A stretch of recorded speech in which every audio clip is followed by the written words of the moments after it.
اس کا ترجمہ کھلے گا، جب اس کا مضمون ہمارے سامنے آئے گا، آپ کو یار یہ بات کہی جا رہی ہے اندر، آپ کو حیرت کا دھچکا لگ جائے گا کہ بات تو یہ تھی لیکن اس کو تلاوت کا عنوان بنا کر مولا کائنات قرآن میں شامل کر دیا ہے۔ تو آئیے میں وہ بات پہلے بتا دیتا ہوں، حالانکہ ترتیب میں میرے پاس پہلے نہیں تھا، وہ آخری پاؤں میں جا کر پڑی ہوئی ہے، لیکن دماغ کو توجہ ملانے کے لیے جب یہ جملہ میرے سامنے میرے منہ سے نکل گیا، پہلے ہی نکل گیا کہ اللہ پاک نے حضور کی کن کن باتوں کو قرآن کا حصہ بنا دیا۔ یہ دیکھو میں آج گاڑی چلا کر آیا ہوں تو ذرا ٹائم کم تھا، تھرجال والا روڈ بھی ٹوٹا ہوا تھا، میں تیز گاڑی چلائی ہے۔ تو گاڑی اچھی سے بھی اچھی ہو، جب تیز چلائی جاتی ہے تو اس کے انجن سے ایک شور تو پیدا ہوتا ہے، یہ تو صاف سی بات ہے۔ موٹر سائیکل تیز چلاؤ اس کا شور پیدا ہوگا، اور بندہ تیز بھاگے تو وہ بھی کرتا ہے۔ کوئی بھی شے جب تیز چلتی دوڑتی ہے تو ایک ہانپنے کی آواز تو پیدا ہوتی ہے۔ تو میں کہتا ہوں کہ یہ دیکھو آج رسول پاک علیہ السلام نے اعلان کیا جہاد کے لیے نکلنا ہے، گھوڑے تیار کرو، تو بس لشکر نکل رہا ہے۔ حضور گھوڑے پر تشریف فرما ہوئے اور صحابہ بھی گھوڑا پر تشریف فرما ہوئے، گھوڑے نکلے، ٹپ ٹپ ٹپ ٹپ کی آواز آئی تو تیز دوڑے، جب وہ ہانپے تیز آوازیں نکلیں تو گھوڑے کے ہانپنے کی آواز کیا یہ قرآن کا حصہ بنایا جا سکتا ہے؟ مولا کائنات نے کہا ویسے تو نہیں، لیکن گھوڑا محمد مصطفیٰ کا ہو تو قرآن یوں کہہ سکتا ہے وَالْعَادِيَاتِ ضَبْحًا، گھوڑے دوڑے تو ان کے ہانپنے کی آواز کی بھی قسم ہے۔ یہ کوئی خطیبانہ بات تھوڑی ہے، یہ کوئی بھائیزانہ جملہ تھوڑا ہے، یہ کوئی نکتہ تھوڑا ہے، اور بھائی یہ تو کھری کھری ایک ٹھوس حقیقت ہے کہ جس کو آپ مزے مزے لے کر پڑھ رہے ہوتے ہو۔ وَالْعَادِيَاتِ ضَبْحًا فَالْمُورِيَاتِ قَدْحًا، وہ اندر کہتے یہ کہا جا رہا ہے حضور کے گھوڑے دوڑے تو ان کے گھوڑے دوڑنے سے جو وجود ہانپے تو ان ہانپنوں کی آوازوں کی قسم، اندر تو یہ بات کہی جا رہی ہے۔ مجھے کسی نے، میں جو کہ خود دیہاتی آدمی ہوں، میرے بچے اب تھوڑے کچھ شہری ہیں، انہوں نے دیہات دیکھا ہی نہیں ہے، اور میرا بیٹا درس نظر میں شامل ہو گیا تو جب بھی کوئی بات پوچھتا ہوں کہتا مجھے تو نہیں پتا، اور مجھے پتا ہے کہ اس کو نہیں پتا، میں اس کو لے کر گیا ہی نہیں کبھی دیہات میں۔ مجھے کسی نے بھی ایک کلپ بھجوایا، اس میں جوتے پہنائے گئے گھوڑے کو، یعنی وہ جو لوہے کے ہوتے ہیں جس کو آپ نال کہتے ہو، آپ بھی نال ہی کہتے ہیں۔ تو میں نے کہا بچوں آپ کو میں دیہات کی شے دکھاؤں، اب گھوڑے تاکہ بھی تو دن میں ختم ہو رہے ہیں، ان کی جگہ رکشے بخشے آ گئے۔ تو میں نے کہا یہ دیکھو یہ پہلے اس کے ناخن تراش رہے ہیں، اندر سے سفید نکل رہا ہے گودا، پھر اس کے اندر سے لوہے کا پچھلا پیس نکال رہے ہیں، اگلا اوپر رکھ رہے ہیں، پھر کیلے ٹھونکیں گے۔ میرے بچے حیرت سے اور شوق سے دیکھ رہے تھے کہ یہ کیا ہے۔ وہ جو لوہے کا پہنایا جاتا ہے اسے عربی زبان میں نعل کہا جاتا ہے، نعل۔ تو آپ کو پتہ ہے کہ اس کے ساتھ گھوڑے کے پاؤں زخمی ہونے سے بچ جاتے ہیں، لیکن جو میں نے آپ کو بات بتانی ہے وہ تو یہ ہے کہ سخت شے کے ساتھ جب سخت شے لگتی ہے تو چنگاریاں پیدا ہوتی ہیں، آگ کا شعلہ باریک سا پیدا ہوتا ہے۔ قدیم زمانوں میں ہم نے تو خود پڑھا ہے کہ پتھر کو پتھر سے رگڑ کر چنگاری پیدا کرتے، پھر گھاس پھوس میں آگ لگتی، اس کے بعد لکڑیاں جلتی، ہانڈی روٹی ہو جاتی ہوتی تھی۔ تو آج بھی یہ جو چھریاں تیز کرنے والے ہوتے ہیں، یہ کوئی چھری کے اندر چنگاریاں نہیں ہوتی ہیں، اور نہ ہی ان کے اس ریتے کے اندر چنگاریاں ہوتی ہیں۔ وہ جب ٹھوس چیزیں ٹکراتی ہیں تو رگڑ سے چنگاری پیدا ہوتی ہے۔ تصویریں میں نے آپ کو بتا دی ہیں۔ وہ گھوڑے جب دوڑے چٹانوں پر ان کے لوہے کے نعل لگے تو وہاں سے چنگاریاں پیدا ہوئیں۔ اور ایک کائنات ہے گھوڑے محمد مصطفیٰ کے ہیں، ان کے ٹاپوں سے نکلنے والی چنگاریوں کی بھی قسم ہے۔ وَالْعَادِيَاتِ ضَبْحًا فَالْمُورِيَاتِ قَدْحًا والعادی۔ محمد مجھے سے تلاوت سن رہے ہوتے ہیں، یار قرآن پڑھا جا رہا مزہ آ رہا ہے، جس کو قرآن کہتے ہو اس کے اندر باتیں نکلی نا، حضور کے گھوڑوں کے ہانپنے کی آوازیں آ رہی ہیں، اس کی قسم ہے جی، حضور کے گھوڑوں کے پاؤں کے ٹاپوں سے جو چنگاریاں نکلتی ہیں ان کی قسم ہے جی، ہیں گھوڑے حضور کے رفیع کائنات قرآن کا عنوان بنایا ہوا ہے۔ یہ ہے کہ معلوم آپ ہماری نظروں میں ہیں۔ میں کہتا ہوں کہ صرف یہی نہیں کہ آپ ہماری نظروں میں ہیں، دو آیتیں تو آپ نے سن لی ہے نا، تو یہ کہنا غلط ہے۔ آپ کے غلام صحابہ بھی ہماری نظروں میں ہیں، آپ کے تو گھوڑے بھی ہماری نظروں میں ہیں، گھوڑوں کی سانسیں بھی ہماری نظروں میں ہیں، گھوڑوں کے پاؤں کی ٹاپ سے جو نکلنے والی چنگاریاں ہیں وہ بھی ہماری نظروں میں ہیں۔ اتنا پیار ہے آپ کے ساتھ، اتنی محبت ہے آپ کے ساتھ۔ میری کہانیاں مانو یا نہ مانو ماننی ہی پڑیں گی، باتیں قرآن پاک کی ہوتی ہیں، اس میں تو یہ بھی کوئی نہیں کہہ سکتا حدیث کمزور ہے جی، حدیث ضعیف ہے جی، فلانا راوی اس کا ٹھیک نہیں ہے۔ قرآن کے سارے ہی راوی ٹھیک ہے، قرآن کی ہر آیت ہی قوی ہے، قرآن کی ہر آیت ہی جید ہے، اس میں کوئی بندہ اعتراض کرنے کی مجال، اعتراض کرے گا اپنا ہی ایمان خراب کر لے گا۔ تو یہ بات میں نے آپ سے کہہ دی کہ رب کائنات رسول پاک علیہ السلام کی اداؤں کا قرآن کا حصہ بنایا۔ حضور اتنی نظر ہے، حضور اتنے نظر میں رہتے ہیں، حضور کی چاہتوں کا قرآن کا حصہ بنایا۔ یہ ساری باتیں دعوے نہیں ہیں، میں وہی بات کرنے کا عادی ہوں جو اللہ کے لیے مجھے پڑھنے کی توفیق عطا فرماتا ہے. یہ باتیں دعوے نہیں ہیں، یہ حقائق ہیں. یہ دیکھو میں آپ سے ایک سوال کرنے لگا ہوں، جواب میں نہیں پوچھنا آپ نے، بس ایسے میں نے کہہ دیا کہ سوال کرنے لگا ہوں. سرکار دو عالم علیہ السلام کی حسین ترین صحابہ، ان کی فہرست اگر نکالیں تو سب کے سب تو میں نہیں کہتا، لیکن دو چار سن لیں. میں نے کہ مقصد جناب مولا حیدر کرار سے حسین کون ہوگا؟ کوئی بھی نہیں ہوگا، اس لیے کہ خود حضور نے فرمایا تھا حسنہ کا حسن یوسف. جناب علی کو اللہ نے وہ حسن عطا فرمایا ہے جو جناب یوسف علیہ السلام کو حسن عطا فرمایا تھا. اب یہ تو حدیث کا علامہ فیروز آبادی نے یہ حدیث کے الفاظ نقل فرمائے ہیں، حسنہ کا حسن یوسف، جس کے حسن کی گواہی زبان رسالت میں آپ دے رہی ہو، وہ نہیں کتنے کو حسین ہوتے ہوں گے. سوچا تو جا سکتا ہے. تبھی تو رب کائنات نے بھی جو کائنات کی ملکہ تھی، حسینہ جمیلہ تھی، جناب سیدہ پاک تھی، اور کائنات سب سے حسین مرد ان کے حصے میں رکھا ہوا ہے. تو اب ان سے بڑھ کر حسین کون ہوگا؟ میں ذرا آگے بڑھ جاتا ہوں.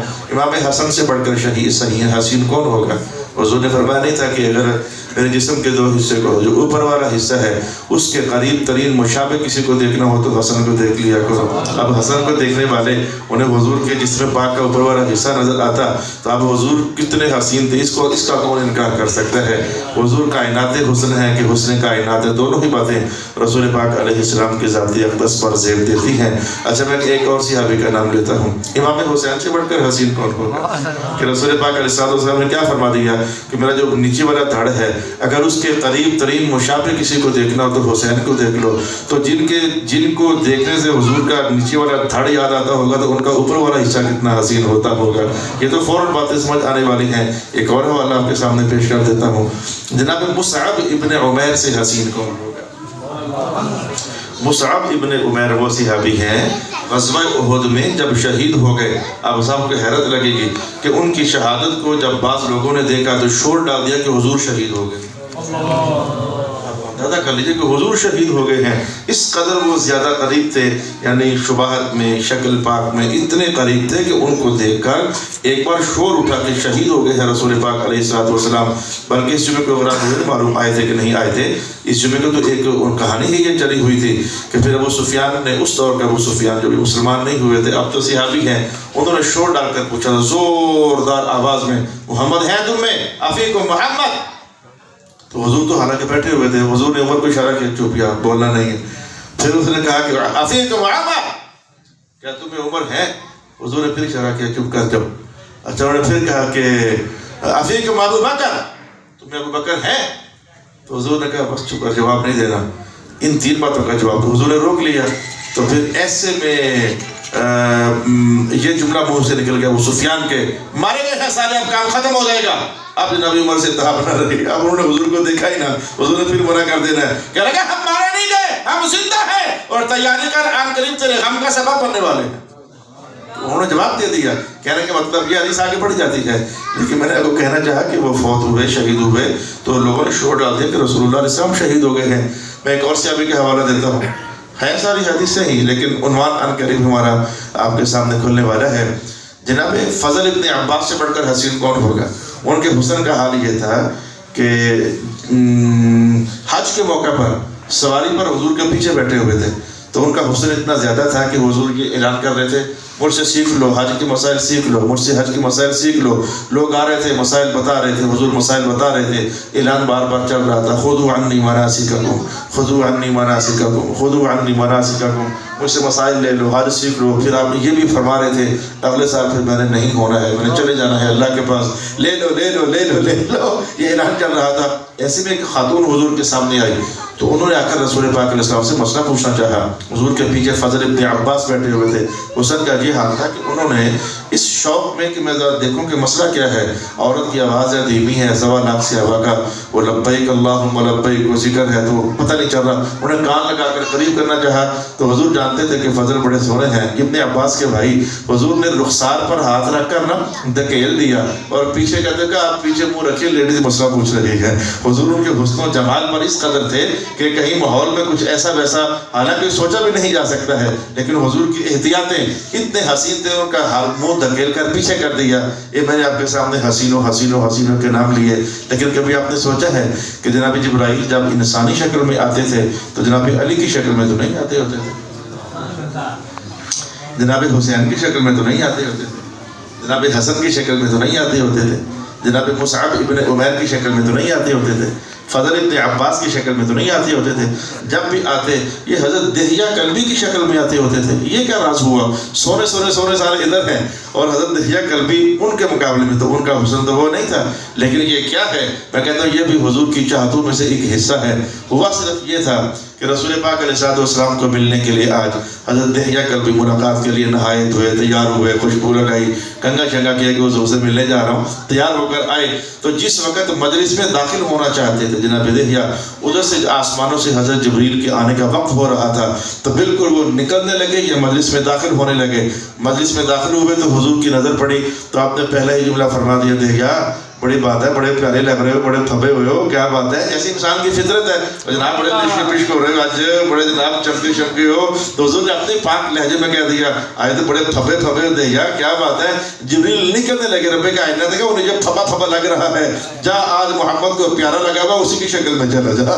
رب کائنات نے اس کے بعد جب بھی پھر آتے، اس کے بعد جب بھی آتے پھر تو جناب دہیہ کلبی کی شکل میں آتے۔ سمجھ آئی ہے کہ حضور کی اداؤں کو رب کائنات اتنے پیار سے دیکھتا، اتنے پیار سے دیکھتا کہ جبریل جیسی شخصیت کو آرڈر جاری ہو گیا، اب جب بھی انسانی شکل میں جانا ہوا تو دہیہ کلبی کی شکل میں جانا کرنا ہے۔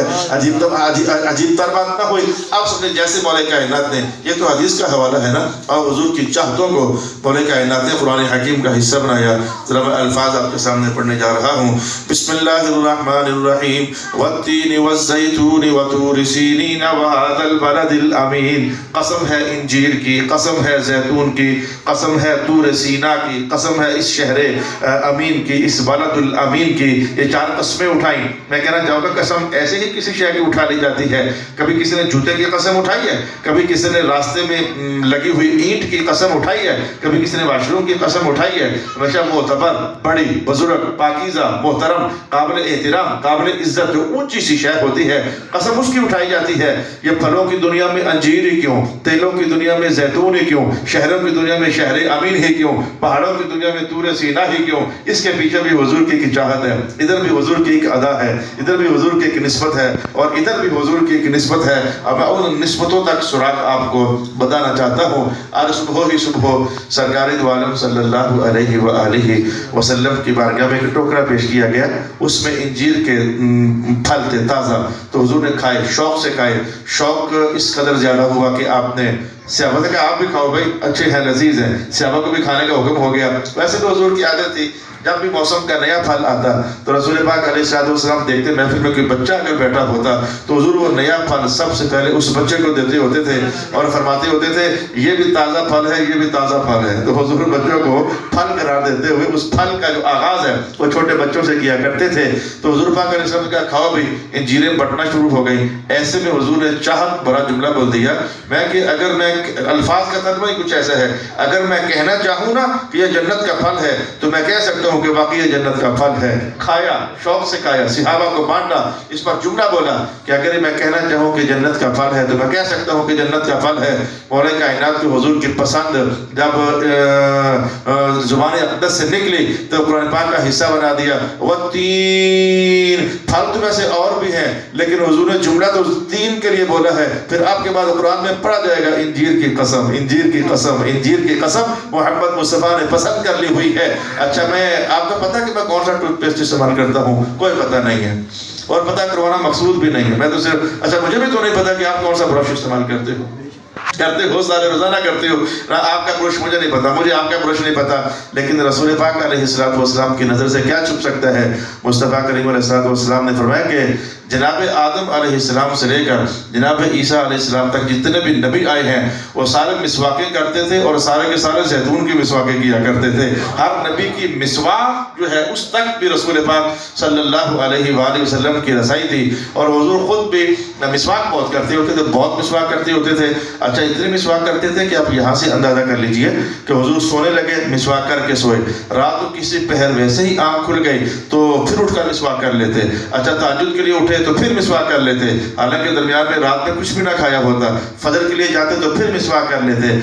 ظہر اثر کے لیے وضو ہوتا تو پھر مسواک کر لیتے، گھر سے باہر جاتے تو مسواک کر کے جاتے، اور گھر واپس آتے تو آتے پھر مسواک کر لیتے، حالانکہ حضور اتنا زیادہ کھاتے نہیں ہوتے تھے۔ ایک دن جناب ام المؤمنین حضرت عائشہ نے پوچھ لیا یا رسول اللہ مسواک بہت کرتے ہیں، تو جملہ تھا جو حضور کا سبحان اللہ، کہا عائشہ ہر وقت میرے ساتھ کوئی ایسا ہوتا ہے ملنے آیا رہتا ہے جس کو آپ لوگ دیکھ نہیں سکتے ہو، یعنی کچھ نہ کچھ کوئی نہ کوئی مخلوق اللہ کی ہے جو میرے ساتھ ملاقات کرتی رہتی ہے۔ اشارہ فرشتوں کی طرف تھا، فرشتے ہر وقت حضور کی بارگاہ میں حاضری دیتے رہتے تھے، ڈیوٹیاں دینے کے لیے بھی، خدمت گزاریاں کرنے کے لیے بھی، زیارت کرنے کے لیے بھی، چاہتے اپنی نبھانے کے لیے بھی، حتیٰ کہ بیمار پرسیاں کرنے کے لیے بھی، جو حدیث میں نے آ گیا آپ کو میں نے بتا دی ہے، یہ 5 جملے جو ہے وہ حدیث کی ہیں، بیمار پرسیاں کرنے کے لیے بھی۔ آپ ایک بار میں چاہتا ہوں کہ پڑھ لیں الصلاۃ والسلام